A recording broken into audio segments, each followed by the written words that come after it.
आशा खनि रतिवा भूत दगाधा निधिविश्चया सापियेन समीभूता तत्ते मान धनम धनम। आचार्य गुणभद्र कहते हैं, आशा रूपी खान निधियों से भी अधिक गहरी है। आशा रूपी खान समुद्र से भी अधिक गहरी है। वह भी जिसके समान हो जाती है, ऐसा मान रूपी धन ही धन है। जिनके लिए अपना मान होता है, स्वाभिमान होता है, वे किसी से कुछ नहीं मांगते हैं, हाथ नहीं फैलाते हैं। इसलिए वे आशा रूपी खान में पतित होने से बच जाते हैं। और जिन्हें चाहिए चाहिए वो मांगते हैं, भीख मांगते हैं। सज्जनों, आशा और तृष्णा का गड्ढा ऐसा खतरनाक है कि त्यागी तपस्वियों को भी पराजित होना पड़ता है। कबीर ने कहा, माया महा ठगनी अब हम जानी। माया को महा ठगनी कहा है, किस रूप से आकर के वह जीव को पराभूत करती है। माया का मतलब धन पैसे का लोभ, वस्तुओं का लोभ, वस्त्रों का लोभ। और लोभ के परे कौन है? तृप्त नहीं किया जा सकता, इस गड्ढे को भरना कठिन है।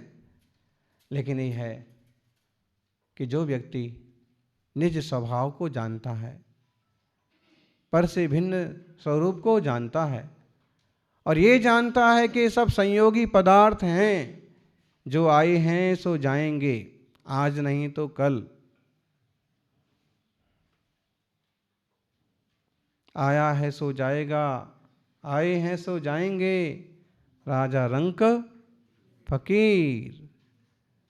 कोई पालकी चढ़ चले, कोई बंधे जंजीर। सभी जाते हैं।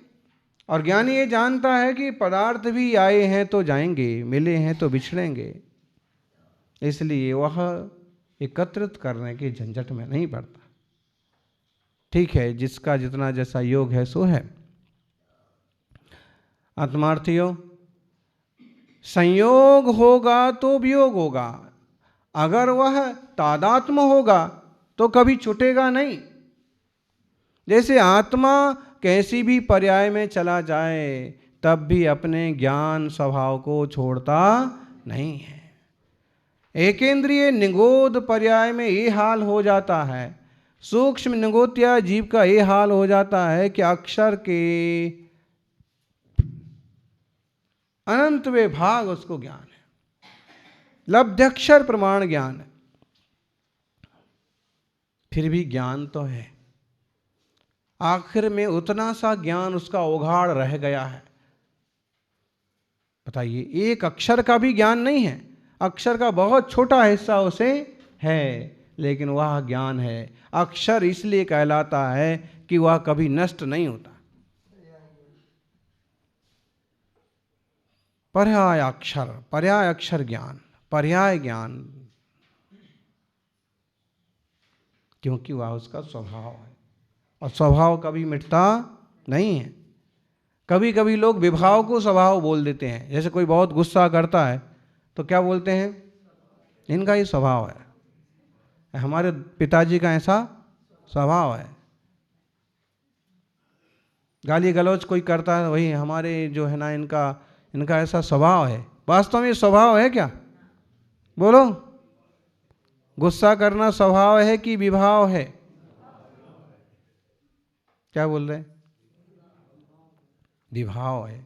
विभाव मतलब देखो, स्व माने स्वयं का भाव, वास्तव में स्वरूप का, ज्ञान आदि गुणों का वह पर्याय स्वभाव। और विभाव मतलब विपरीत भाव, वो हमारा सगा नहीं है। जैसे बेटा भी बेटा होता है, उसको बोलते हैं सुपुत्र, अच्छे गुण हों, ठीक है। लेकिन सौतेला हो तो, खराब निकले तो, सौतेला हो तो, सौतेला समझ में आया ना, जैसे गोद लिया हो या इस किसी और ढंग का हो, तो पुत्र बोलते हुए भी खबर रहती है कि बस बोलने के लिए बोल रहे हैं, है नहीं। और जैसे सुपुत्र होता है वैसे कुपुत्र भी होता है, बेटा ही है लेकिन खराब है। तो कई बार तो सीधा बोल देते हैं कि जब कोई बार बार शिकायत करने आता है और कहने आता है कि भाई तुम्हारे लड़के ने तो 10,000 ले लिया हमारे से उधार, देता नहीं है, तुम चुकाओ। तो कई बार, एक आध दो बार चार बार तो आप चुका भी देते, फिर आखिर में एक आध बार क्या बोल देते हैं कि मेरा लड़का ही नहीं है वो, तुम्हें वसूलना है उसी से वसूलो, बोलते। विभाव, ऐसे ही आत्मा का वो स्वभाव नहीं है, क्रोध आदि भाव, तृष्णा आदि का परिणाम। अरे भाई, जब सब यहाँ का यहाँ रह जाना है तो इसके पीछे इतनी मारा मारी भागम भाग किस लिए करते? विचार करो। और बहुत लोग बोलते हैं, बहुत लोग इस टाइप से बोलते भी हैं, लेकिन भागते उसी के पीछे। एक व्यक्ति आराम से पेड़ के नीचे लेटा हुआ था।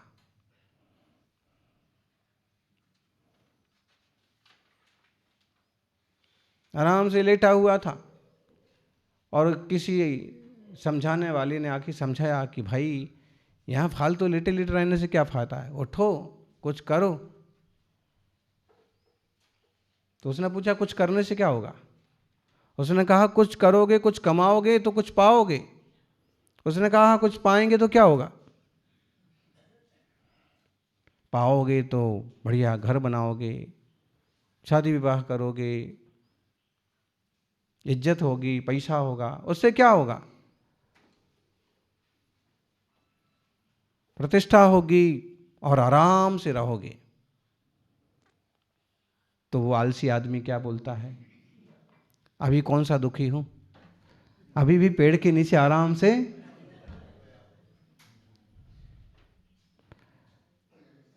एक तरफ ही आलसी का हाल है, दूसरी तरफ ज्ञानी का भी ऐसे ही हाल हो सकता है, लेकिन ज्ञानी आलसी नहीं है। ज्ञानी भी कहता है कि जब ये सारी उलझने होने के बाद भी आखिर छोड़ना ही है, आखिर इसमें से एक परमाणु मात्र भी अपना होना नहीं है, तो फिर इसके पीछे इतना दिमाग पचाने से फायदा क्या है?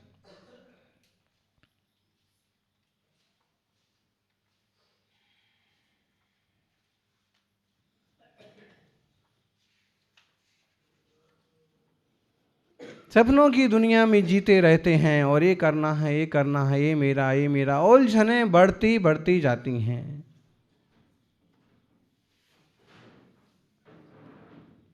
सज्जनों, उलझना नहीं है, सुलझने का अवसर है, जागने का अवसर है। इस पंचम काल में भी वीर भगवान के इस मंगलमय शासन को अपन ने पाया है। इस जिन शासन को पाकर के आत्महित न साधा तो कब साधेंगे? विचार करिए।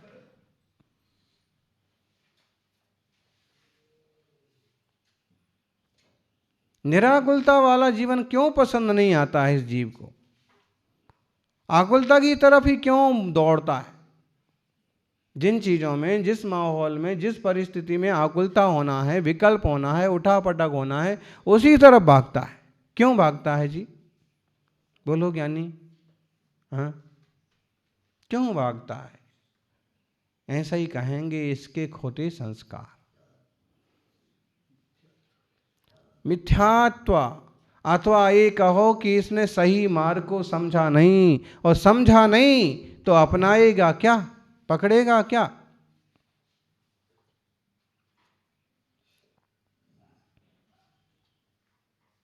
यदि ये समझ जाए, यह जीव सावधान हो जाए कि कण मात्र भी मेरा होता नहीं, अहम एक को खलु शुद्धो,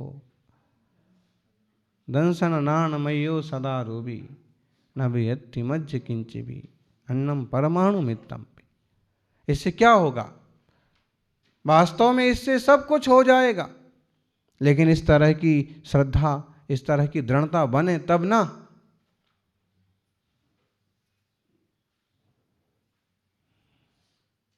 पदार्थ के पीछे परमार्थ को छोड़ के बैठे हैं। परमार्थ क्या है?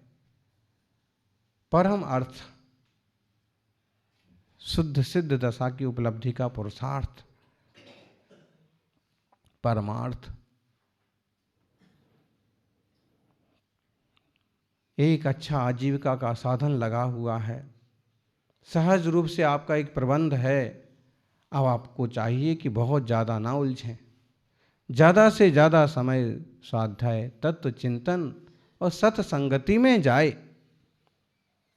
श्रावक के 6 आवश्यक कर्तव्यों की जो व्यवस्था है बहुत महत्वपूर्ण है। एक अच्छा श्रावक इन आवश्यक कर्तव्यों को जीवन में स्वीकार करके दान, पूजा, स्वाध्याय, गुरु सेवा का आचरण करके अपने निराकुलता के मार्ग को काफी अंशों में प्रशस्त कर सकता है। 3 लोक भी जिसमें लघु, यह आशा रूपी खान आगाध। कैसी है ये खान?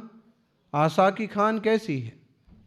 3 लोक भी डाल दो तो कहते हैं वह भी उसमें बहुत छोटा है। करे सत्पुरुष पृथ्वी तल सम, उसमें स्थित धन का त्याग। फिर कैसे कोई सम करता है? आशा रूपी गड्ढे को भरने का उपाय कोई नहीं है। पहले आप 1000 कमाते थे तब भी दुखी थे, लाख कमाने लगे तब भी दुखी, 10 लाख कमा रहे तब भी दुखी, तब भी उसी तरफ भागे जा रहे। संतोष नहीं है क्योंकि तृष्णा की वृद्धि है। तृष्णा को जीतने का तरीका यही है, संतोष, समता, लोभ का त्याग। लोभ का त्याग कैसे हो? बोलो संपूज्य, संतोष, संतुष्ट। कैसे होगा लोभ का त्याग? निर्लोभ स्वभाव को जाने तो लोभ का त्याग हो। नहीं तो ये होता है कि फटे पुराने दुपट्टे भी संभाल संभाल के रख लेते हैं, फटी पुरानी कापी किताबें भी रख लेते हैं कि काम आएंगी। नई वस्तु मिल गई फिर भी सब जोड़ जोड़ के रखे रहते हैं। लोभ है ये भी।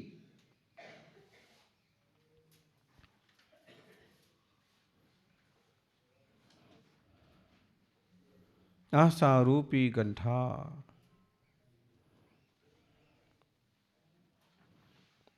निर्लोभता, संतोष के द्वारा भरा जा सकता है।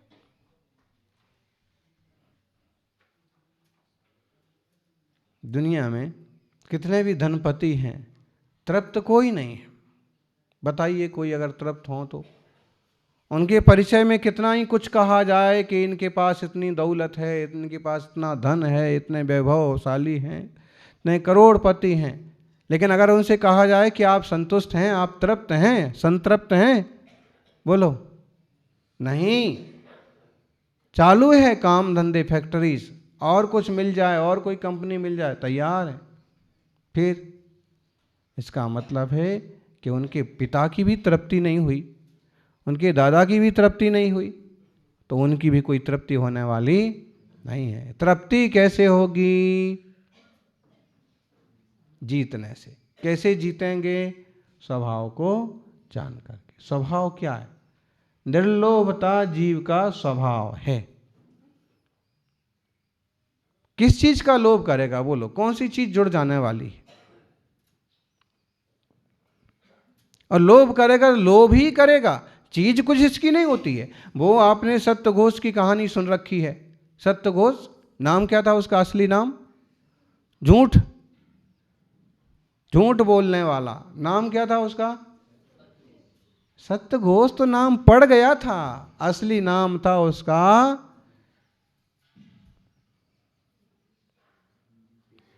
किसी को मालूम है? शिवभूति, ऐसा कुछ नाम था। नाम क्यों सत्यघोष पड़ गया? बात ही ऐसे करता एकदम, और सच्ची ही बात करने की कोशिश करता। शुरू में लोगों ने भरोसा चालू कर दिया। इसके बाद कभी झूठ भी बोलना चालू किया तो क्या करता, अपने गले में एक माला पहने रहता, अपना जनेऊ पहने रहता, एक गोप भी, तो उसमें एक चाकू लगा रहता, कैंची लगी रहती, और कहता, कोई पूछता क्यों, तो बोले इसलिए लगा रखा कि अगर मैं कभी झूठ बोलूं तो जीभ काट डालूंगा, अगर मेरे मुंह से कभी झूठ निकल गया तो मैं अपनी ही जीभ काटूंगा।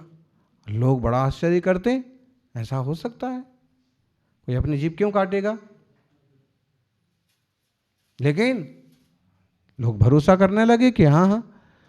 और उस समय उसी वक्त एक घटना घटती है कि वो सेठ जी व्यापार के निमित्त से जाते हैं, उनका वहाँ आना होता है। वो सोचते हैं कि मेरे पास जो माल है, हीरे हैं, कम से कम ये तो एक जगह सुरक्षित रख दूं, फिर व्यापार के लिए जाऊं और कमाने जाऊं। सबसे अच्छे आदमी का नाम सोचते हैं, पूछते हैं, कौन समझ में आता है? फेमस सत्यघोष। और रत्न पा करके उसने रख लिए। मन लालची था, लोभी था, तृष्णा थी, देने को तैयार नहीं हुआ। बाद में जब वह वापस आया, उसका जहाज फट गया, उसके पास कुछ नहीं रहा, दरिद्र हो गया और गरीब हो गया। उसने सोचा अपने रत्न मांग लेता हूँ। रत्न मांगने गया तो सत्यघोष ने झूठ बोल दिया। फिर पूरी कथा इसके पीछे जुड़ती है। राजा के पास जाते हैं तो राजा भी कहते कि झूठ कभी बोलते नहीं हैं, तुम ही भिखारी दिख रहे हो, तुम ही झूठे हो। फिर एक पेड़ पर चढ़ करके वही बात दोहराता है कि मेरे रत्न जो है सत्यघोष ने ले लिए हैं, और झूठ बोलता है। राजा न्याय बराबर नहीं करते हैं। और फिर रानी रामदत्ता जब इस बात को सुनती है तो उन्हें दया आ जाती है कि सच में ये व्यक्ति सच में दुखी है। और फिर सत्यघोष के साथ वो थोड़ा सा पासे खेलती है। सत्यघोष का जनेऊ उसके घर भेजती हैं कि जो रत्न रखे हैं वो दे दो, नहीं तो उस चिन्ह के कारण से सत्यघोष की पत्नी रत्न दे देती है। वह व्यक्ति अपने असली रत्न पहचान लेता है, बाकी रत्न छोड़ देता है, न्याय हो जाता है, और उस लोभी व्यक्ति को, झूठे व्यक्ति को दंड दिया जाता है। गोबर खाओ या मुक्के खाओ या फिर सारा धन दे दो। और कहते हैं तीनों प्रकार का दंड भोगता है, बेमौत मरता है, दुर्गति का पात्र बनता है। खुद दुर्गति में चला जाता है लेकिन तृष्णा की पूर्ति नहीं होती। इसलिए थोड़ा सा निर्लोभता का जीवन हो, मंगलमय जीवन हो। जय बोलिए 24 तीर्थंकर भगवान की।